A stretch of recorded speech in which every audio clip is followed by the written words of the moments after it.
medos, né? Então vamos lá, Gênesis capítulo 1, versículo 1, nós podemos ver o seguinte: no princípio criou Deus os céus e a terra. Eu vou dar uma olhada aqui, senão eu vou acabar invadindo um pouco o texto além do que eu quero. Deixa eu dar uma olhada aqui. No princípio criou Deus os céus e a terra. Né? E aí depois vem a narrativa que a terra era sem forma e vazia e tudo. E o Espírito de Deus pairava sobre a face das águas e disse Deus, haja luz. Né? Então nós vemos aqui a gênese de tudo, irmãos, quando todas as coisas são criadas por esse Deus. Só que as pessoas querem saber, às vezes, qual o princípio de Deus, como que ele como que ele surgiu, mas de fato essa é a coisa que nós não temos nem como explicar, porque nós somos, como nós somos tão efêmeros, quer dizer, nós vivemos pouco tempo na Terra, obviamente, por conta do pecado que vem depois em Gênesis, mas nós não temos como compreender o que veio antes da nossa existência. Esse é o nosso problema com o tempo. Mas Deus, ele não tem princípio. Olha como não dá para nós entendermos. Então não tem princípio. Mas aqueles que porventura já chegaram a esse ponto da compreensão e da relação com Deus, elas entendem tudo isso. Tá? Mas a questão aqui não é não é uma gênese de Deus, irmãos. É só sobre o que Deus fez e o que Deus tem feito até aqui. Primeiro, Deus começou criando todas as coisas, obviamente. E nós vemos que todas as coisas que Deus criou, elas são inteligentes. Quer dizer, existe uma conexão na natureza das coisas que Deus, obviamente, criou, que elas simplesmente vivem, elas conseguem se transformar, se renovar, e o planeta está aí. A Terra continua firme. Não é? Então, Deus ele ascende cada vez mais em sua soberania, porque nós começamos a nos deparar com o texto bíblico e ver narrativas de pessoas que viveram muito tempo, de pessoas que conseguiram compreender a própria fala de Deus, pessoas que conseguiram ouvir a voz de Deus, pessoas que conseguiram olhar a Deus de perto. Né? Mas Deus é Espírito. Acima de tudo, nós devemos entender que Deus é Espírito. Mas é maravilhoso nós olharmos para Deus, porque esse ser que demanda todo esse poder, irmãos, quando nós pensamos no poder de Deus, começamos a pensar nesse ser que criou todas as coisas, veja o quão terrível é, o quão poderoso é, a ponto de, em alguns momentos, causar até medo nos desavisados. Eu digo desavisados porque a graça de Deus vem se revelando para nós. E aí nós percebemos que esse Deus que criou toda essa imensidão de coisas, ele é capaz de amar. E não somente isso, mas também de criar o ser humano. Olha só, esse Deus, ele criou todas as coisas. E as coisas estavam todas boas, mas Deus criou o ser humano. Deus criou o ser humano, Deus nos criou. E agora tudo isso faz sentido. E é interessante porque é realmente a expressão da grandiosidade de Deus. Esse Deus, ele vamos dizer que ele tem uma carência de ser adorado. E ele criou, irmãos. Olha, imagina que nós, que não criamos os nossos filhos, quer dizer que nós não criamos, porque hoje para nós criamos. Criar é cuidar, é tudo isso. Mas nós conseguimos reproduzir, que é um ato da soberania de Deus que colocou em nós conseguimos reproduzir.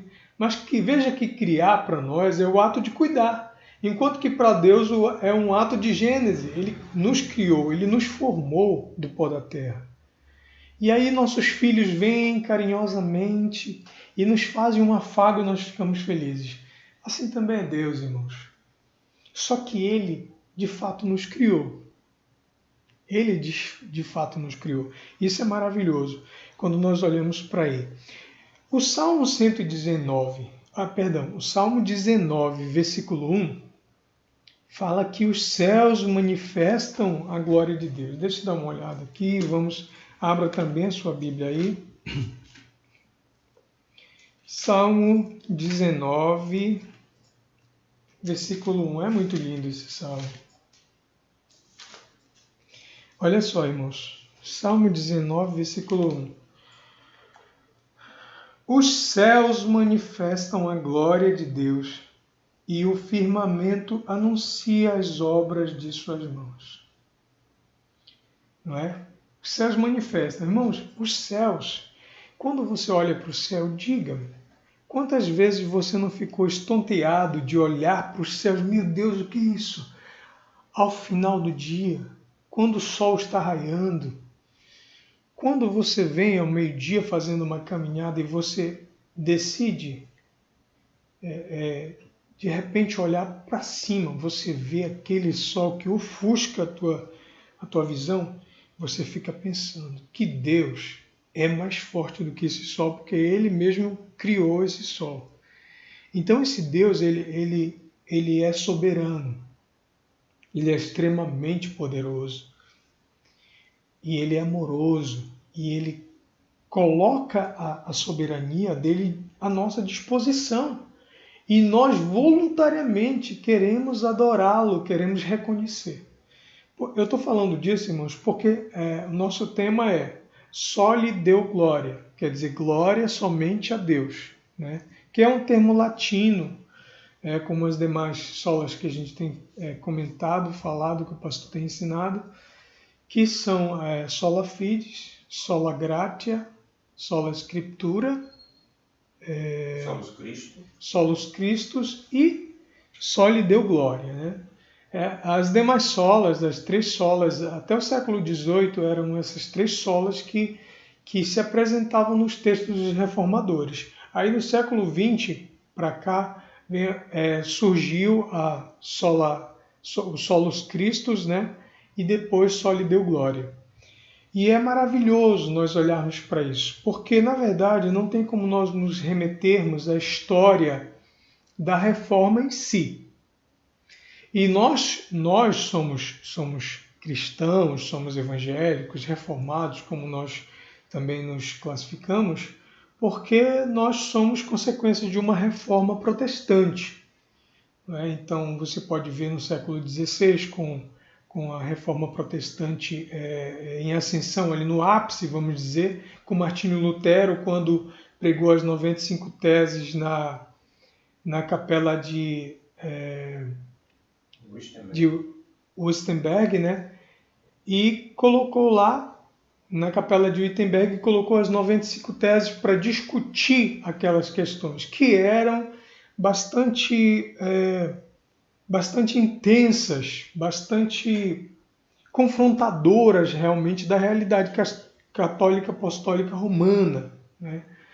Então a Igreja Católica Romana ela se levantou contra isso, fazendo querendo com que Lutero se declarasse herege de tudo que ele havia colocado. Ele disse que não, ele se negava a tal ato, porque era tudo verdade. Então, de acordo com a Escritura. O interessante é que Lutero ele acabou levantando, explodindo, né, detonando uma bomba muito intensa, que é pegar a Escritura e dizer: vá aqui, dê uma olhada. Se você der essa olhada, você vai ver que é verdade isso. Então, isso aí demandou, obviamente, uma série de situações de tradução, que foram beneficiadas por esse processo. Mas antes de Lutero também temos reformadores, pré-reformadores, obviamente, e depois o ápice aí. E vem vindo essa reforma, vem se desenvolvendo, né? E baseada nessas 95 teses, nós temos as 5 solas da Escritura, e essa que nós queremos dar bastante ênfase hoje, irmãos, é sobre esse reconhecimento da Escritura para nós, que demonstra a soberania desse Deus. É um Deus criador, é um Deus que merece de fato a glória devida a Ele. e nós apenas nos colocamos como adoradores. Nós queremos adorar o Senhor, queremos dizer que somente é Ele somente, tá bom? É esse reconhecimento. Mas aí alguém poderia dizer, tá, mas a gente adora somente a Deus. Claro, todo mundo adora somente a Deus. Não é assim, irmãos. Nós sabemos que não é assim. A humanidade vem se desenvolvendo, as religiões vêm se desenvolvendo e se mesclando de tal forma, com diversos sincretismos religiosos, quer dizer, várias misturas, a ponto que Deus acaba saindo do controle um pouco, e com isso, o que fica em evidência? Fica em evidência o homem, fica em evidência alguns conceitos que ele criou, fica em evidência várias outras coisas de valor humano que tomaram a cena. Então, o que nós temos que perceber aqui é essa realidade. Não é? Bom, o Salmo, é interessante isso aqui, o Salmo ainda, Salmo 19, mas eu selecionei esse texto pela beleza inicialmente pela beleza de que os céus manifestam a glória de Deus, mas ainda tem algumas coisas interessantes para tratar nesse momento, que é o versículo 7 do 19 e até o versículo 9, que fala assim: a lei do Senhor é perfeita e refrigera a alma, o testemunho do Senhor é fiel e dá sabedoria aos simples. Os preceitos do Senhor são retos e alegram o coração. O mandamento do Senhor é puro e alumia os olhos. Olha só. Quer dizer, além de os céus manifestar a criação toda, não é? Os mares, os céus, os oceanos, a terra e a imensidão de criaturas que até surgiram pelo poder da palavra de Deus, quando ele começou a criar todas as coisas, que a terra e a água produziram pelo simples ato de Deus ter mandado com que elas produzissem. Então, é de uma complexidade, de um poder que a gente não, meu Deus, sobrepuja o nosso entendimento, o nosso intelecto. Então, é bastante intrigante. Claro que tem pessoas que explicam melhor, irmãos, essas coisas. Vocês podem procurar o design inteligente. Tem uma associação brasileira que se chama Design Inteligente.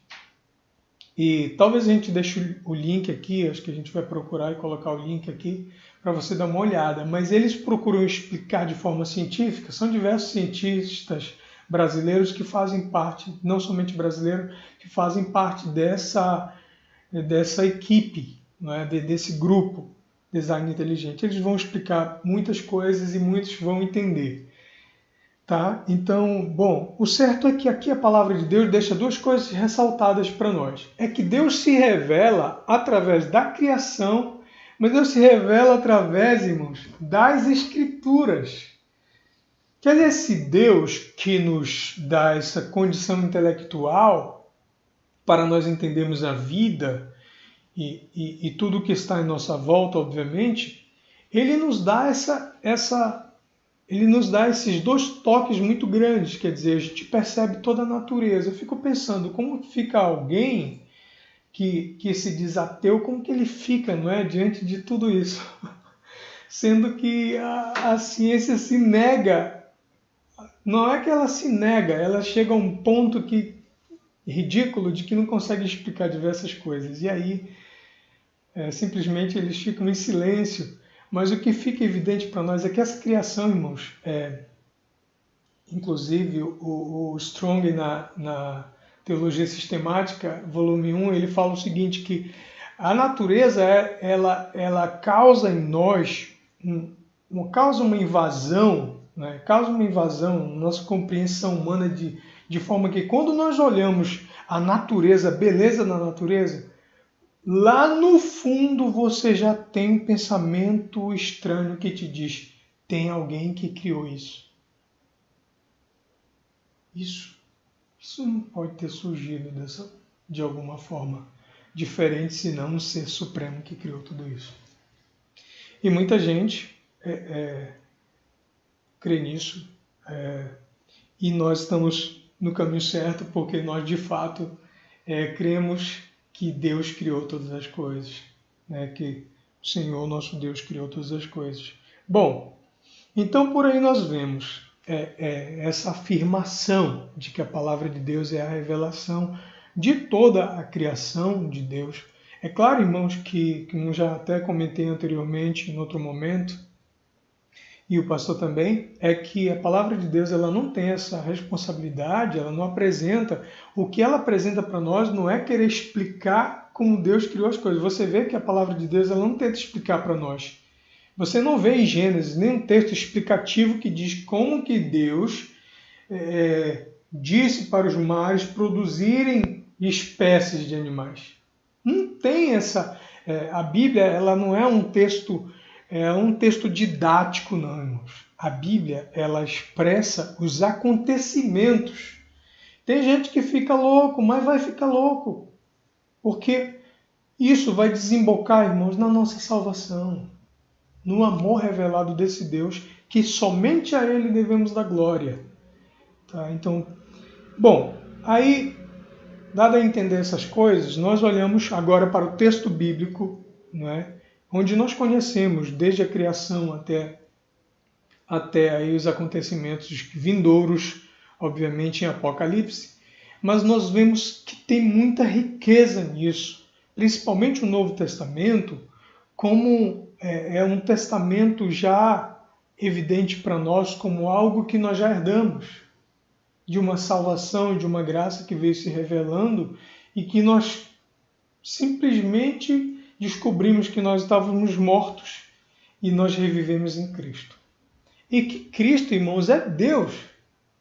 Tem gente que quer muitas compreensões heréticas querendo dizer que Jesus ele é um ser inspirado, ele é, sabe, uma alma privilegiada porque é um ser evoluído. Não, Jesus é Deus. O lindo texto de João capítulo 1. No princípio era o verbo, e o verbo estava com Deus, e o verbo era e o verbo era Deus, diferente do texto de uma linguagem aí que diz que era um Deus. Não, no princípio era o verbo estava com Deus, e o verbo era Deus. E aí nós vemos, quando nós olhamos para todos esses acontecimentos bíblicos, nós olhamos para aquele discurso de Paulo em Atenas. Paulo vinha ali em Atenas, antes disso ele passou em Bereia. Em Bereia ele discutiu numa sinagoga lá, e ele percebeu que os judeus bereanos eles eram bastante rígidos com relação ao que eles ouviam e analisavam tudo. Mas pelo que parece ali eles analisavam na perspectiva judaica, embora Paulo estivesse falando algo que é totalmente contraditório do ponto de vista judaico, porque ele estava anunciando Jesus. Então nós vemos que ele fez esse trabalho aí, e não somente nas sinagogas, mas ao público também. E depois Paulo vai para Atenas. E, na verdade, depois desse momento, se eu não me engano, Atos capítulo 17, nós vemos que diante do que Paulo vai falando, ele acaba criando situações de briga. Por quê? Muitas pessoas queriam desfazer, porque no texto você lê, nesse capítulo 17, que os judeus eles ficavam enciumados com essa pregação de Jesus, que ele era o Messias, que ele tinha ressuscitado, que ele morreu por nós para nos remir e havia ressuscitado. Isso tudo gerava um ciúme tão grande, uma ira, de forma que eles levantaram alguns motins contra Paulo, e era Paulo, Timóteo e um outro irmão lá que eu não estou lembrado do nome aqui, mas acho que é melhor dar uma olhada, obviamente. Jasson, ou Jason. Esse irmão também muito virtuoso estava com eles. E nessa situação toda aí, quando os caras levantaram o motim, eles não acharam Timóteo, não acharam Paulo. Então eles pegaram o Jason, né, e levaram ele para algumas interrogações, algum interrogatório e tudo, querendo desprivilegiar toda a concepção que eles haviam expressado diante dos judeus. Depois, irmãos, fica claro esse cisma aí de que Paulo realmente, depois de tudo isso, você vê no texto bíblico, parece que Paulo se cansou e disse: eu vou para os gentios. Ele ficou cansado de falar para os judeus, e toda vez parece que os judeus queriam detoná-lo.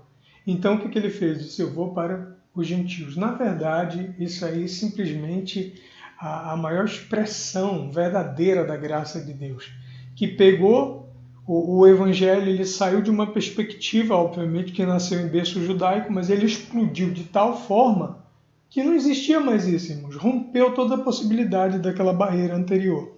Então, quando nós vemos no capítulo 17 ainda, Paulo vai para Atenas. Os irmãos vão levando, né, encaminhando. Ele vai para Atenas e chega lá, ele começa a ensinar. E ele acaba indo para uma praça pública lá que chamavam Areópago. Você pode estar fazendo uma pesquisa e achar que tem um prédio bastante antigo que é o Areópago de Atenas.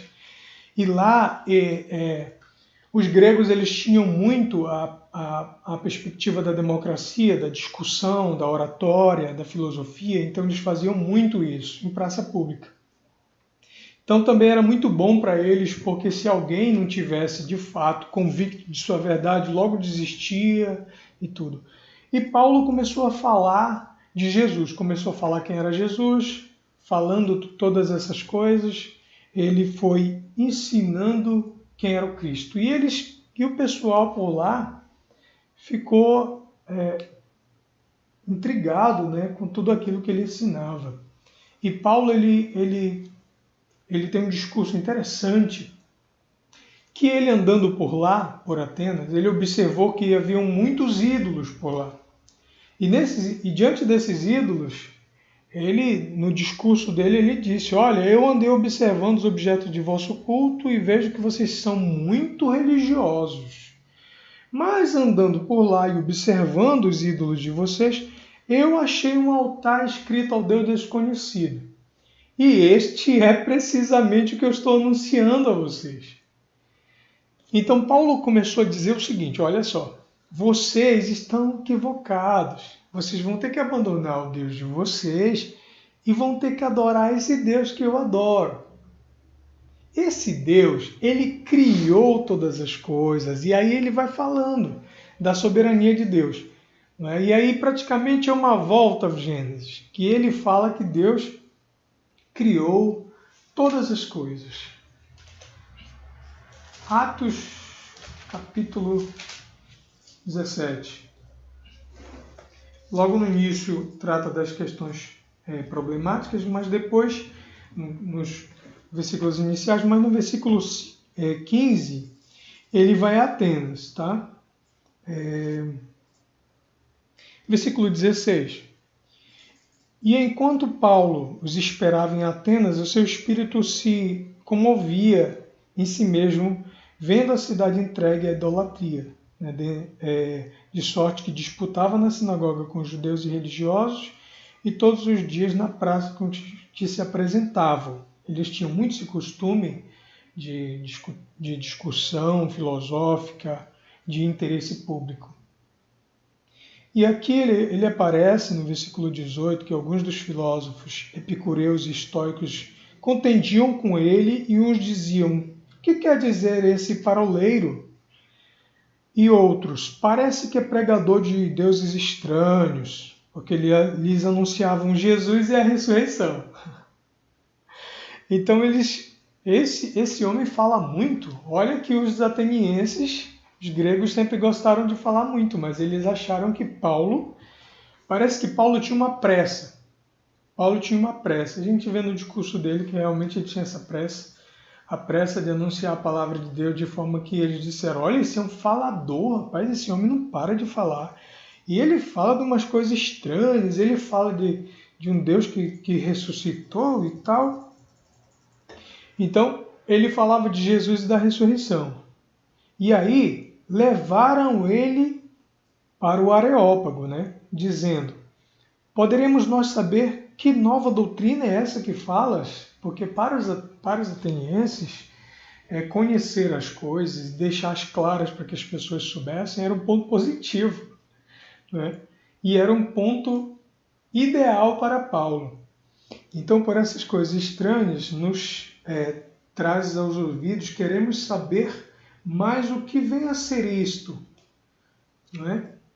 E aí nós vemos mais adiante, estando no meio, no versículo 22, e estando no meio do Areópago, disse, varões atenienses. Aí que ele fala, né? Eu tenho visto que vocês são muito religiosos, acentuadamente religiosos. E aí mais adiante, deixa eu ver o versículo... Tá, no versículo 25 ele diz, né?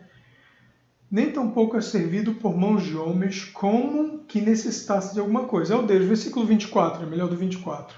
O Deus que fez o mundo e tudo que neles há, sendo o Senhor do céu e da terra, não habita em templos feitos por mãos de homens, nem tampouco é servido por mãos de homens como se necessitando de alguma coisa, pois Ele mesmo é quem dá a todos a vida, a respiração e tudo. Não é? E aqui Paulo volta para a questão da Gênese, né? De como Deus criou todas as coisas. Ele criou.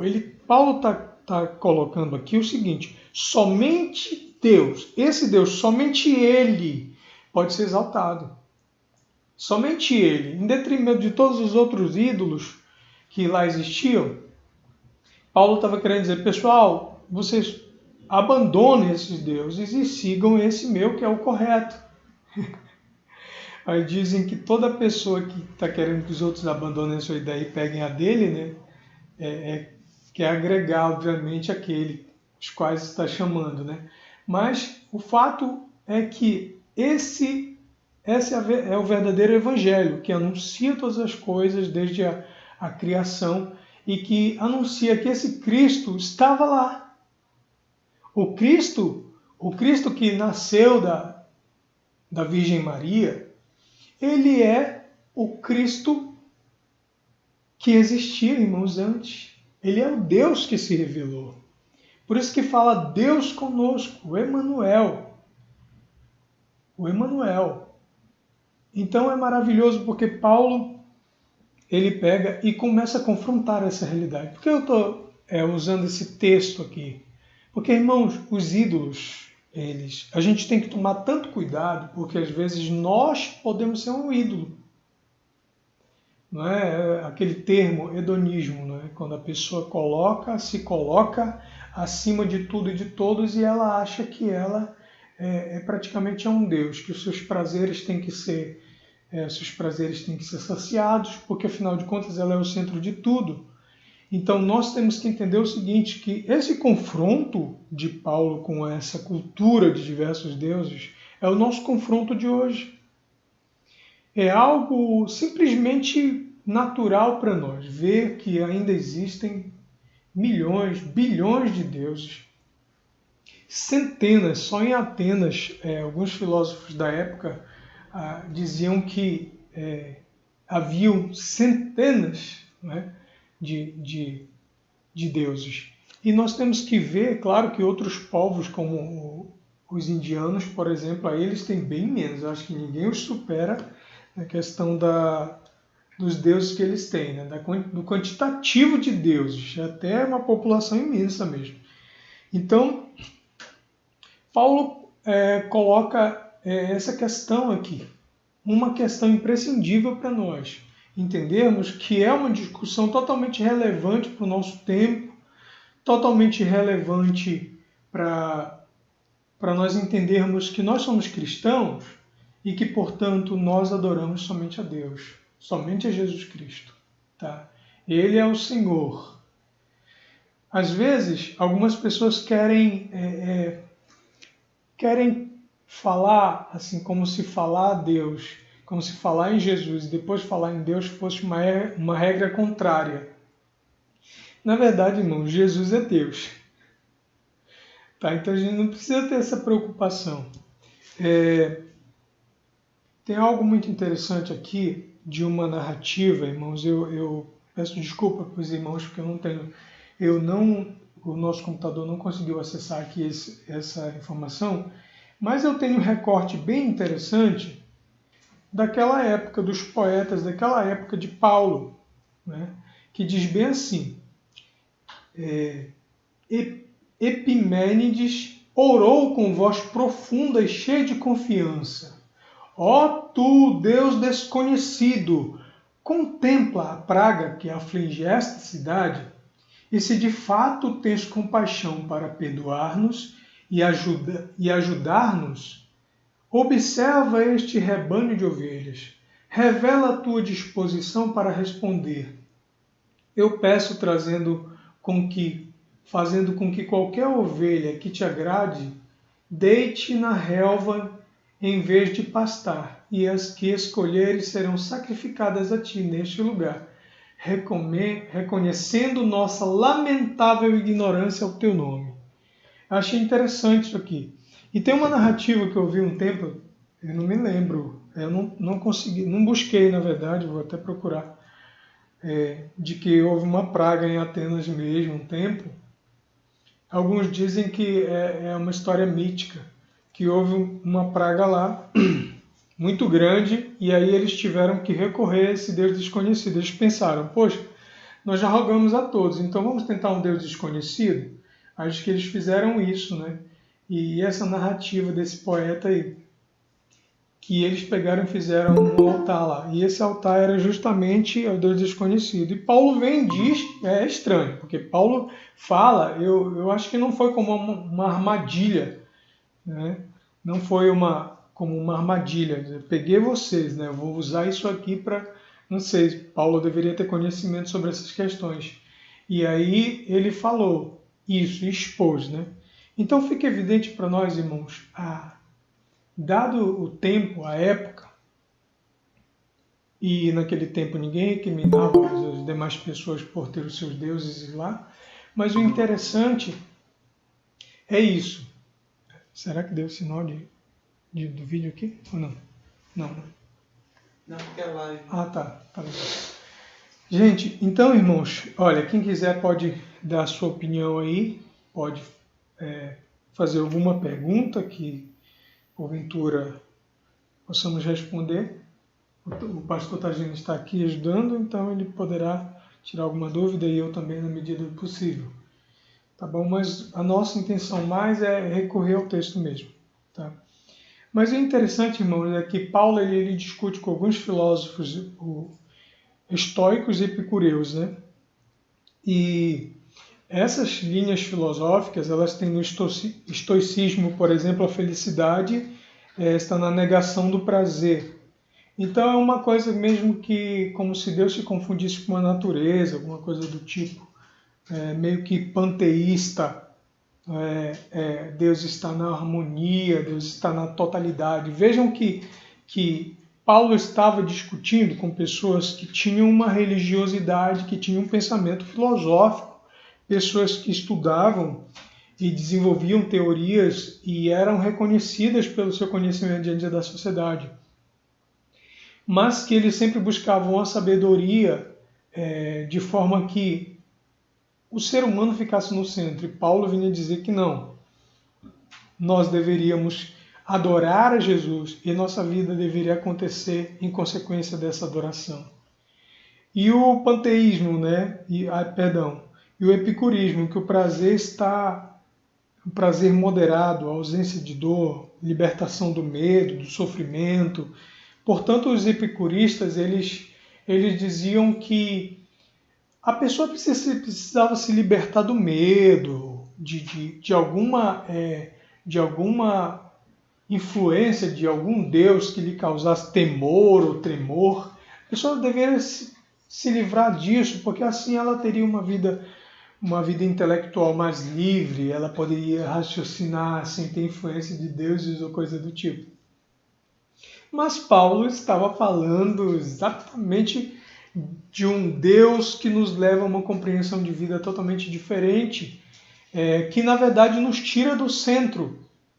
Quando o Evangelho vem, e Jesus ele mesmo falou, quem não for digno de mim, né? Quem não deixar pai, mãe, família por causa de mim, não é digno de mim. Então o que Jesus está falando é o seguinte: Ele é o centro, Ele é Deus, Ele tem que ser adorado, irmãos. Há algumas seitas por aí, alguns pensamentos hereges não querem reconhecer que Jesus é Deus. Aí complica tudo. Porque não tem como eles não têm praticamente em que se apegar. Mas nós não, reconhecemos que Deus ele é soberano, ele é tanto terrível em seu poder quanto gracioso em sua glória. E se manifesta através do seu Filho e hoje habita em nós através do Espírito Santo. Tá bom? Então, quando nós olhamos para essa questão aqui, nós vemos algo muito importante, que é o reconhecimento de que Deus é tudo para nós, irmãos. Tudo para nós. Não é simplesmente dizer, eu também creio em Deus. Você crê em Deus? Creio, eu também creio. Não é isso, irmãos. É ter uma vida em consequência de crer. Nós temos uma vida cristã, é muito mais do que a gente tocar no mesmo bordão de todo mundo que crê em Deus, que todo mundo tem uma fé, sim. Mas tem pessoas que acham que podem construir a própria fé. Elas acham que sozinhas elas podem desenvolver isso. Agora, nós vemos que a graça de Deus ela vem se revelando e através disso, através desse reconhecimento de que só o Senhor merece glória. Então, toda a compreensão filosófica de que eu tenho a minha compreensão, o meu merecimento diante de algumas concepções de espiritualidade, elas vão se quebrando diante de Jesus, porque não tem isso. Olha, por exemplo, o ascetismo das religiões orientais. A pessoa tem certos merecimentos por levar uma vida, às vezes, totalmente degradada pela convivência socioeconômica, às vezes por uma classe que é desfavorecida, então ela se torna ainda mais pobre e com isso ela sofre, mas os deuses aceitam isso como uma dádiva. Para nós não é assim, irmãos.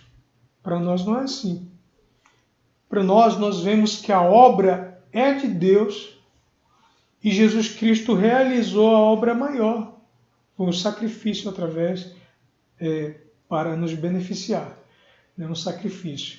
Esse sacrifício mudou tudo para nós. Então, por isso que nós bradamos e levantamos essa bandeira. Só a Deus damos glória, irmãos. A Igreja Ortodoxa Oriental, por exemplo, ela teve um cisma há bastante tempo, no período, na verdade, anterior à Reforma, que essa igreja ela não quis ficar alinhada ao papado. Então essa igreja, se você for fazer uma pesquisa, ela tem algumas aparências católicas e ela é católica também. Porque esse termo católico, irmãos, ele para nós aqui no Ocidente, eu digo até no Brasil, ele é muito, vamos dizer, ele é taxado como se fosse apenas a católica ortodoxa, a Igreja Católica Romana. Mas não. Esse termo católico ele denomina também outras questões, tá? Como, por exemplo, a Igreja Ortodoxa Oriental, que ela não considera o Papa inerrante, não considera um Papa, né? E, apesar de todo o respeito que deve a Maria, obviamente, como uma serva de Deus, como nós devemos a qualquer servo de Deus, Maria foi uma pessoa escolhida por Deus e ela teve Jesus. E o nascimento virginal, essas coisas, irmãos, são dogmáticas, a gente não pode tirar, elas são ortodoxas, realmente. Então, mas eles não creem que Maria seja uma divindade. Então, entendeu? Então, para nós vermos o seguinte, eles, muito tempo, isso não é uma concepção que só veio depois da reforma, irmãos. Isso é uma concepção que já existia nos pré-reformadores. E o interessante aqui é o seguinte, irmãos, é verdade, muita gente ora para Maria como se ela de fato fosse responder. Nós respeitamos os católicos, nós respeitamos sim, nós amamos muitos, inclusive, não somente da nossa família, obviamente, nós convivemos, conseguimos conviver. E nós temos muito respeito, irmãos. Eu digo para vocês que essa discriminação religiosa não virá de nós. Agora, olhando para o texto bíblico, você não vê, por exemplo, as pessoas intercedendo a Maria. Você não vê os apóstolos fazendo ênfase a isso. Nós respeitamos, não é? Que como alguns dizem, né? Todas são mãe, mas só um carregou o rei. Verdade. Mas ela também precisava da remissão desse rei, irmãos. Percebam que Jesus estava no ventre de Maria e ela, com certeza, era judia. Porque, irmãos, se ela não fosse judia, ela não seria. Porque você tem que olhar o contexto histórico e o tempo, não é? Então Jesus nasceu. Quando Jesus nasceu, Jesus estava o quê? Fora de Maria. Então Maria precisava olhar para quem? Para Jesus. Entende? Não é nenhuma falta de respeito. Se porventura algum irmão católico esteja vendo esse vídeo, entenda uma coisa. Nós estamos falando das Escrituras, tá bom? Se você olhar com calma e esquecer um pouco a tradição e olhar para o texto bíblico, você vai ver. Você vai ver que essa é a verdade, tá bom? Então, dada essa justificativa, vamos prosseguir um pouco, tá?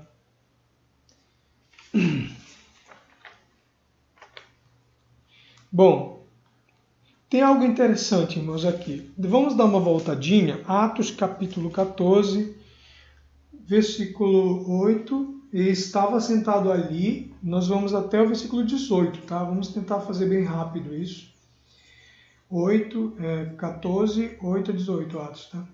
E estava sentado em Listra, servo varão, leso dos pés, coxo desde o ventre de sua mãe, o qual nunca tinha andado. Este ouviu falar Paulo, que fixando nele os olhos e vendo que tinha fé para ser curado, disse em voz alta: levanta-te direito sobre teus pés. E ele saltou e andou, e as multidões, vendo que Paulo fizera, levantaram a sua voz, dizendo em língua licaônica: fizeram-se os deuses semelhante aos homens e desceram até nós. De fato, quando a gente fala que Jesus Cristo se fez carne, é verdade. Agora aqui não é verdade. Fizeram-se os deuses semelhantes aos homens e desceram até nós, e chamaram Júpiter a Barnabé e Mercúrio a Paulo, porque este era o que falava. E o sacerdote de Júpiter, cujo templo estava em frente da cidade, trazendo para a entrada da porta touros e grinaldas, queriam com a multidão sacrificar-lhe. Ouvindo, porém, isto, os apóstolos Barnabé e Paulo rasgaram os seus vestidos e saltaram para o meio da multidão, clamando e dizendo: varões, por que fazeis essas coisas? Nós também somos homens como vós, sujeitos às mesmas paixões, e vos anunciamos que vos convertais ao verdadeiro dessas vaidades, ao Deus vivo, que fez o céu e a terra e o mar e tudo que neles há, o qual nos tempos passados deixou andar todas as gentes em seus próprios caminhos, e contudo não se deixou a si mesmo sem testemunho, beneficiando-vos lá do céu, dando-vos chuvas e tempos frutíferos, enchendo de mantimento e de alegria os vossos corações. e dizendo isto com dificuldade impediram as multidões lhe sacrificarem. Então vejam só, irmãos, o terror que foi para Paulo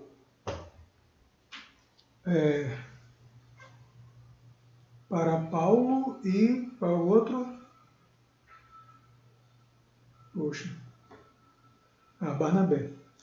Paulo e Barnabé. Irmãos, imagina o desespero deles nessa hora. Sabe, o terror de você ser de repente confundido com Deus. Porque assim, esse terror ele pode acontecer desde que a pessoa que confunda esteja num nível totalmente de um êxtase tão louco e desprovido de verdade, tão grande que a pessoa chegue a esse ponto. Mas aquele povo lá é porque eles viviam em prol desses deuses. De repente eles vendo uma coisa dessas. E vejam que Paulo e Barnabé, eles estavam caminhando ali. Eles estavam passando por lá. Tanto que o sacerdote rápido foi lá no templo deles e disse: agora os deuses baixaram, vieram como homens e nós vamos adorar. Irmãos, quantas pessoas hoje... E olhe que a reforma se deu num seio católico romano. Mas vejam a que ponto nós estamos hoje, tendo que fazer novas reformas. A igreja precisa de reforma constante. Essa, inclusive, é uma fala dos próprios reformadores. A igreja precisa de reforma constante. O que acontece?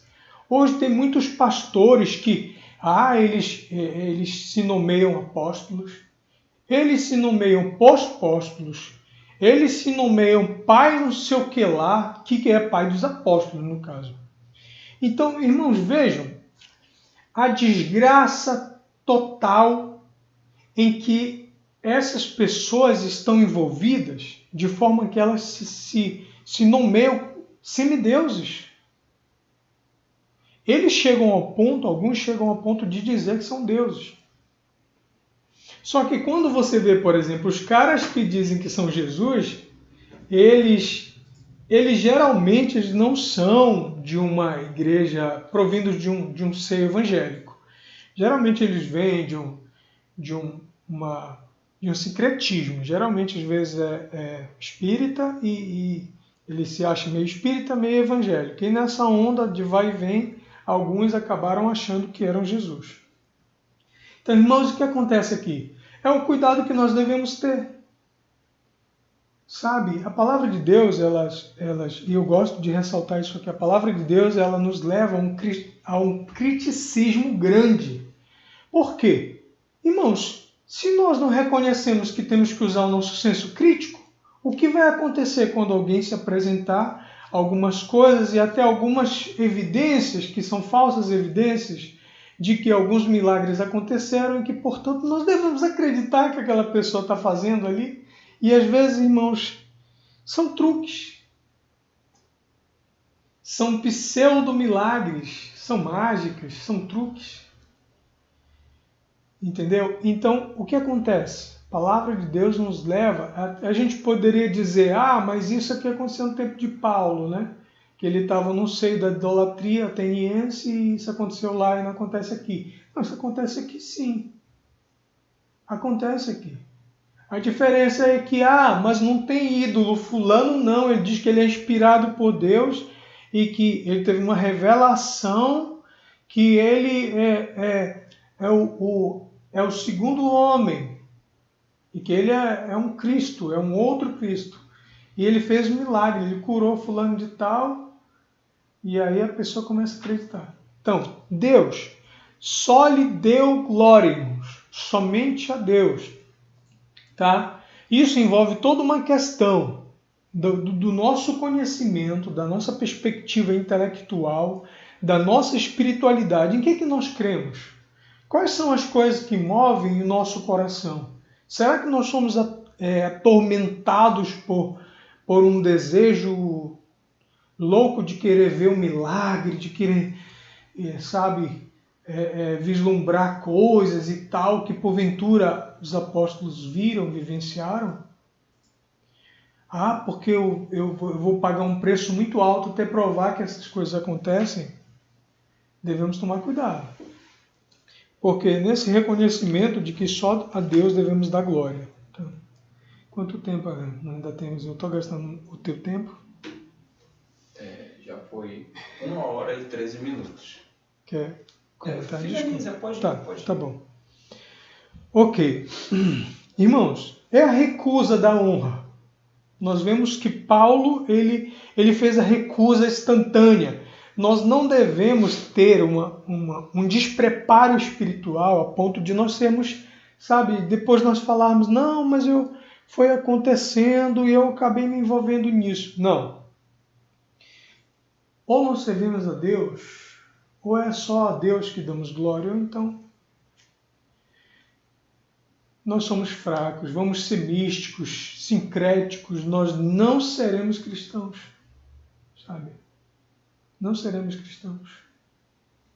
Quando você diz, por exemplo, que você pega o nome da sua denominação, eu sou, entendeu? Aí você fala o nome da religião. Quando você não diz que você é cristão, pensa um pouco. Pensa um pouco.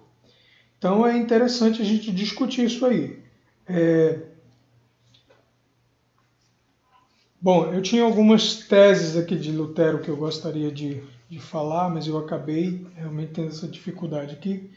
Mas nós vemos, por exemplo, na tese 26 de Lutero, que ele fala sobre a questão do perdão. Ele fala que o Papa, por exemplo, não podia perdoar. O Papa não podia perdoar e que o que poderiam fazer era ajudar em oração. Entende? Vejam, irmãos, a gravidade disso aí. Porque o Papa, dá perdão. O Papa, eu não sei como é hoje, eu não tenho pesquisado como que o Papa age hoje, mas no tempo da Reforma foi original, irmãos, porque teve problema. Por que teve problema? Porque era verdadeiro. Então, a tese 37, por exemplo, fala sobre o cristão verdadeiro. Sobre o cristão verdadeiro. O cristão verdadeiro, ele precisa reconhecer que só é somente Cristo.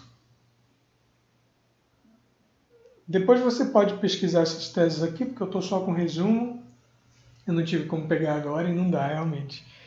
E a tese 62, que é muito linda, irmãos, porque essa tese aqui, ela fala sobre o Evangelho, a importância que tem o Evangelho. Vejam bem, irmãos, no período da Reforma, uma das coisas que disparou no mundo foi o texto bíblico que nem todo mundo tinha, a não ser as elites e as elites eclesiásticas católicas que tinham o texto bíblico. Infelizmente, eles tinham um monopólio. Eu estou falando isso porque se você pesquisar, você vai encontrar isso, tá bom? Então, eles tinham um monopólio. O que aconteceu? Disparou as várias cópias, começando com Lutero, que começou a fazer uma cópia.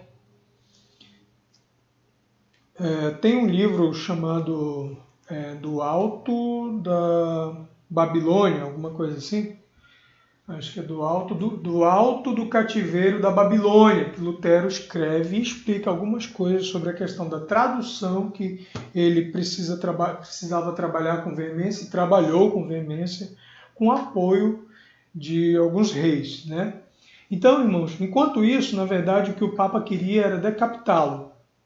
Essa é a verdade. E assim, mas isso tudo, irmãos, já passou e nós louvamos a Deus porque nós chegamos a esse ponto. Nós não falamos com isso de maneira nenhuma que não podemos afirmar que católicos não são salvos. Veja bem, o que eu quero dizer é que os cristãos são salvos pela graça mediante a fé. Se algum católico pensa, ou algum evangélico pensa, algum protestante pensa, algum reformador pensa que pode ser salvo por suas obras ou pela intercessão de uma outra pessoa que não Jesus, você não será salvo. Você não tem como achar na palavra de Deus, no Novo Testamento, você não tem como se basear nisso. Não existe nenhuma tabuazinha na qual você poderia se segurar, você vai afundar. Você não tem como se segurar. Então essas verdades estão aí, nós temos que reconhecer. E vamos dar só uma olhadinha aqui em Gálatas, capítulo 1.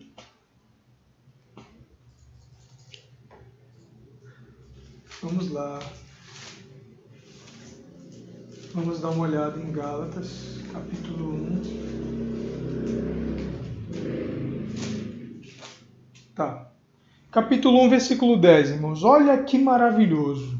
Como está, acabei falando um pouco de Paulo aqui, mas de Paulo também porque ele faz elevar toda essa questão de só a Deus da glória.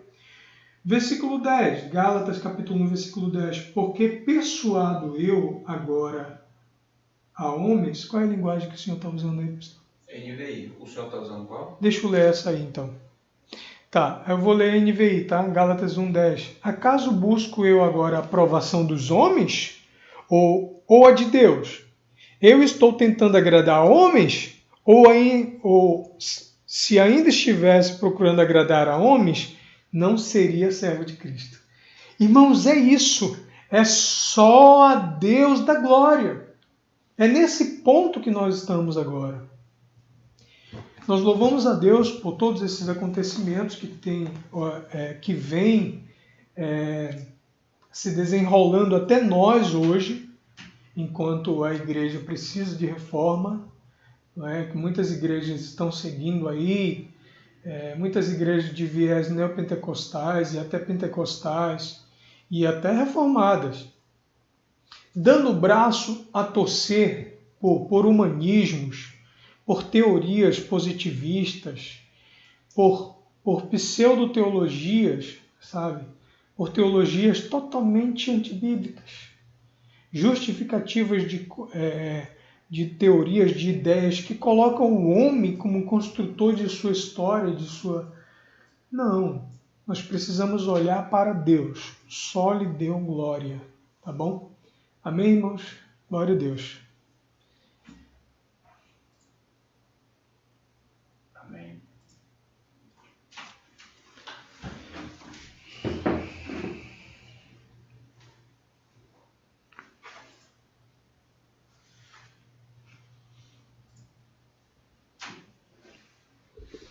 Olá, queridos, que bom.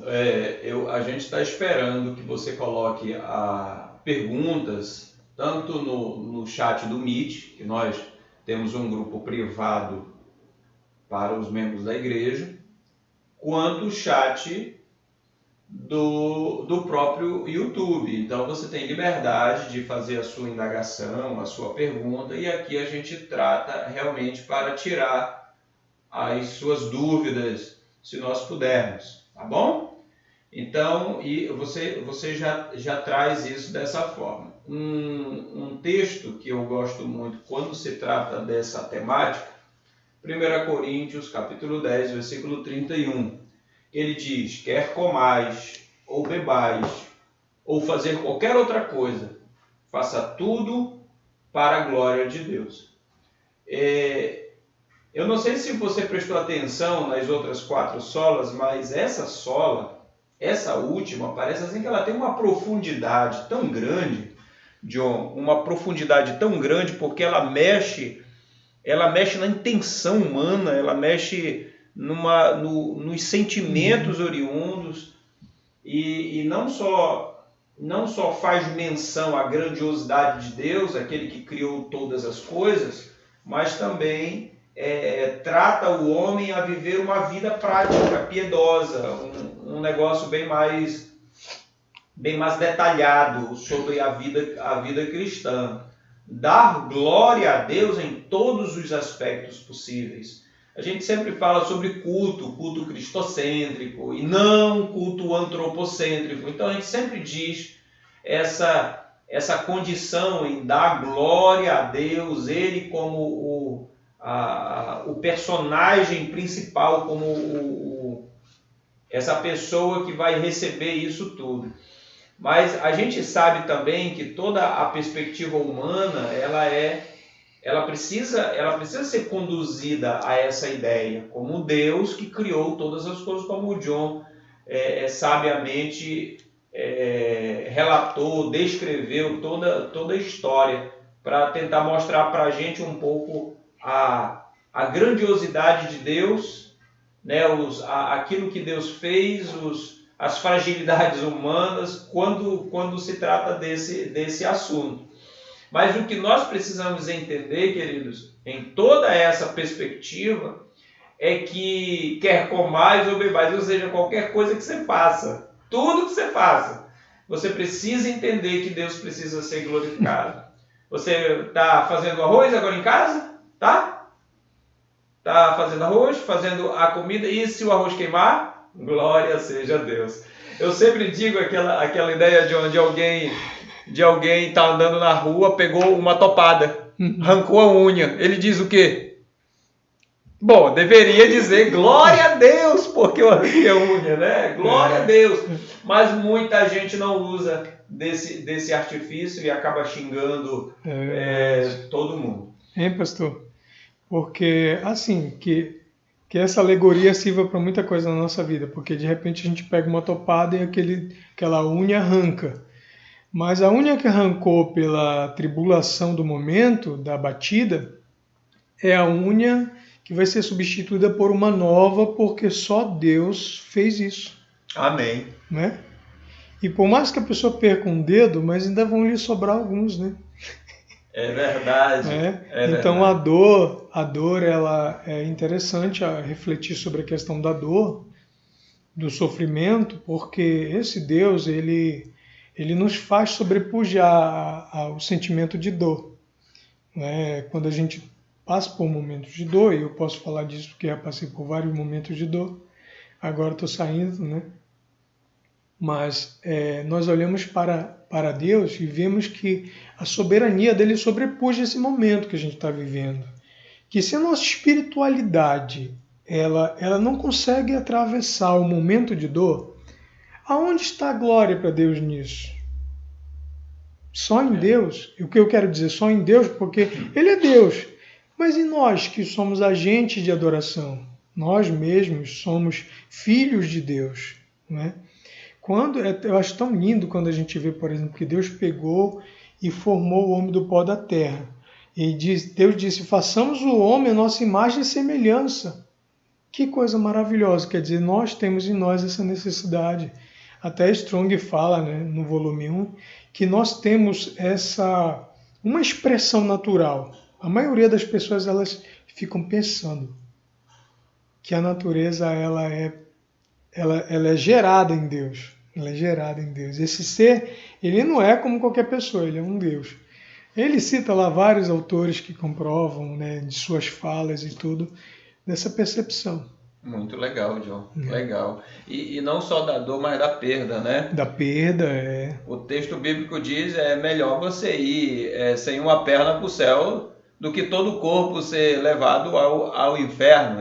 Então, é incrível que o texto ele mostra uma literalidade, não a literalidade em tirar a perna, mas a literalidade do sentimento de se tirar uma perna. Exatamente, quer dizer, perdeu a perna. Agora você vai abandonar Deus porque você perdeu uma perna. Não, glória seja a Deus. Então, quer dizer, né, não é o fato de você oferecer uma perna para ser tirada para comprovar que você tem fé. Não. Quando alguém te convoca a arrancar uma perna.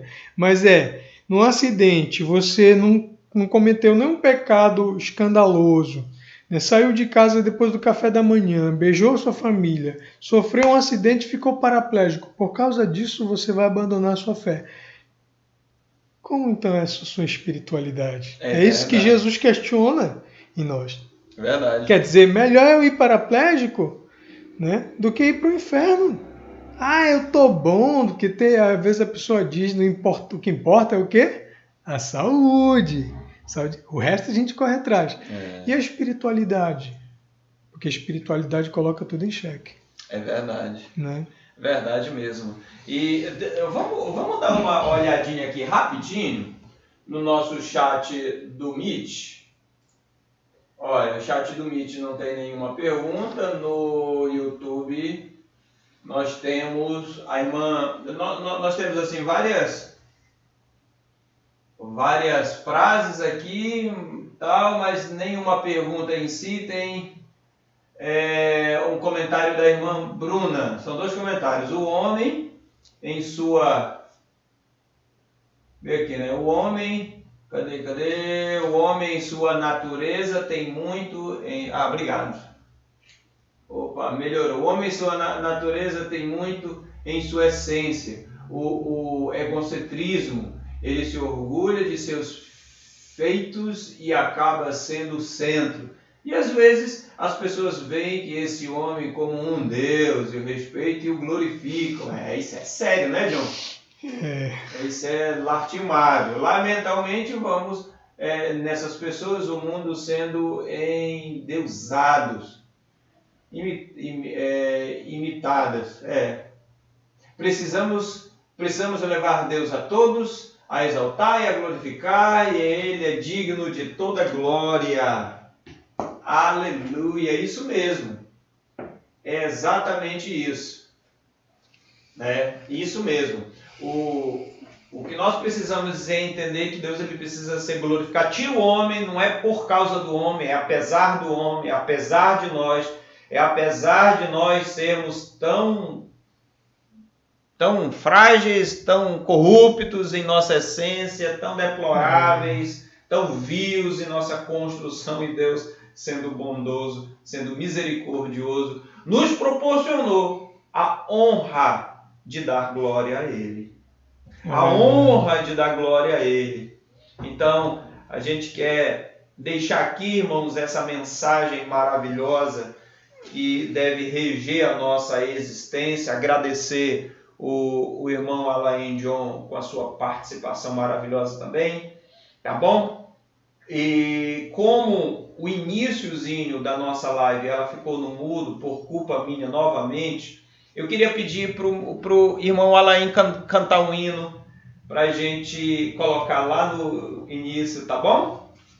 Querido irmão John, pode ser até o mesmo hino que o senhor estava cantando. Aí, à medida que o hino acontece e a gente já vai finalizando a nossa live e a nossa escola bíblica dominical, não se esqueça de compartilhar esse vídeo. Você que não é inscrito, se inscreva, aperte aquele sininho que o YouTube vai notificar você com todos os vídeos novos e você vai ter a oportunidade de ser edificado através desse canal. Tá bom, queridos? Que Deus abençoe. Em o nome de Jesus Cristo, Senhor, para a glória e louvor do nome dEle, do nome do nosso Senhor. Amém, querido. John, mano, fique à vontade. Jesus, em Tua presença, reunimos-nos aqui, contemplamos Tua face e rendemos-nos a Ti. Pois um dia Tua morte trouxe vida a todos nós e nos deu completo acesso ao coração do Pai. E o véu que separava já não separa mais. A luz que outrora apagada agora brilha e cada dia brilha mais. Só pra te adorar e fazer Teu nome grande e te dar o louvor que é devido. Estamos nós aqui, Jesus, em Tua presença, reunimos-nos aqui, contemplamos Tua face e rendemos-nos a Ti. Pois um dia Tua morte trouxe vida a todos nós e nos deu completo acesso ao coração do Pai. E o véu que separava já não separa mais. A luz que outrora apagada agora brilha e cada